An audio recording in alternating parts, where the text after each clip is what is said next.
the best way to think about digital transformation for your organization. What would your business look like if you started your business today? Tom Goodwin. Hey guys, this is your friendly neighborhood Smarchitect. Hope you're doing well and you're having a good weekend.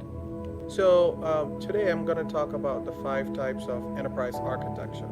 That includes your business architecture, information architecture, application architecture, data architecture, and your systems architecture.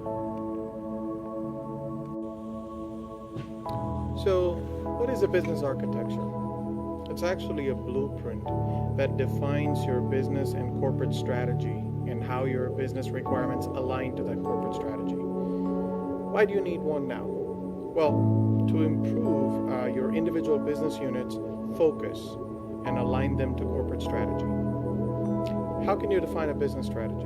So basically you define your business processes, your governance, and your business informations related to that line of business or at a corporate level. What is the result that you get by defining the business strategy? Oh, obviously better organizational alignment, but it directly impacts bottom line results. An example would be a value stream map. So if you want to track your company's inventory and where your inventory is, you need to understand business process and where your inventory is actually located. What is an information architecture? A structural design of arranging your parts of the organization and the information that goes with it. Why do you need it? Well, to improve and provide a good user experience. How can you define your information architecture? Well, you can define your processes, your applications, and all the information that goes with it as it relates to your users, your inventory, your products, so on and so forth. What is the result of a good information architecture? Better customer engagement, better analytics, and also better capabilities to cross-sell and upsell your portfolio. A good example for information architecture is defining customer-facing websites and how you manage them. What is application architecture? A framework to define organizations' applications and how they all tie into each other.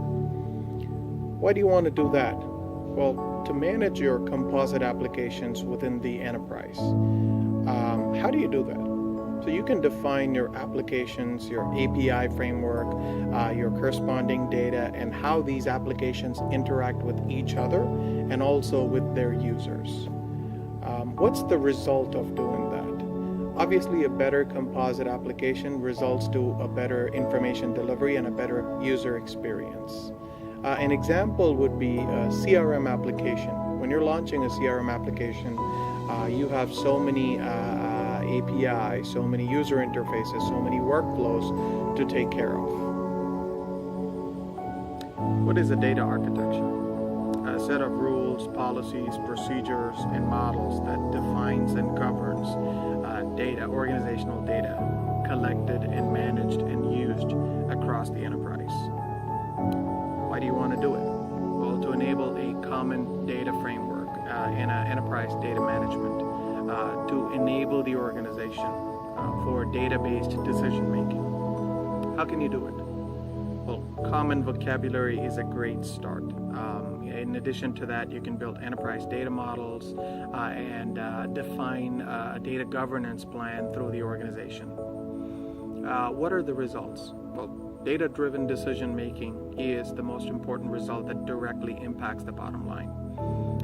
An example would be defining a data warehouse or an ERP system for the enterprise should be looked at more holistically and should be tied into the business process. An enterprise data architecture defining the conceptual, logical, and the physical framework is going to go a long way in managing your ERP or your EDW applications. What is a systems architecture? A conceptual model that defines the structure, behavior, and views of a system. Why do you want a systems architecture? Well, with big data and cloud providers, storage and compute have become easy to manage. However, the scalability, the evolution, and actually the sustainability of systems in the long term has always been questionable and something to be considered. How do you do it? Well, define the informational contents, the elements that are in your system, and also the relationship between those elements. The result of building that systems architecture is that the systems can evolve, sustain, and in many cases even learn and adopt to the organizational strategy.